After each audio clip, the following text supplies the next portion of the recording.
Perjalanan terakhir 4 beranak. Perjalanan seorang guru pendidikan Islam ke tempat kerja dengan membawa 4 orang anak berakhir dengan tragedi pilu apabila 4 daripadanya maut, manakala seorang kritikal selepas kereta jenis Pro 2 kancil yang dinaiki bertembung dengan sebuah lori semalam. Kemalangan pada pukul 11.45 pagi di kilometer 8 Jalan Kajang Banting berhampiran jambatan teras jenang itu mengakibatkan guru Sekolah Kebangsaan Bandar Baru Bangi Rohaya Muhammad Rabi 35 tahun yang terbunuh bersama 3 anaknya dalam kemalangan ngeri maut di tempat kejadian akibat kecederaan parah di kepala dan badan pada Isnin.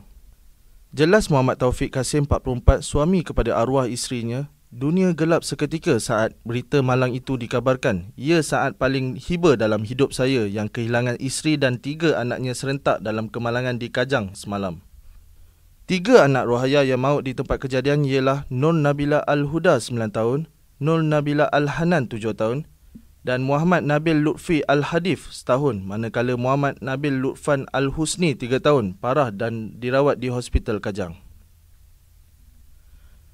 Rohaya yang juga seorang guru dipercayai mengajar pada sesi petang, manakala suaminya mengajar sesi pagi di Sekolah Rendah Kebangsaan Bandar Baru Bangi. Mereka sekeluarga menetap di Taman Impian Putra, Kajang. Layari www.imrnetwork.my/tv untuk berita lanjut. Sekian berita IMR.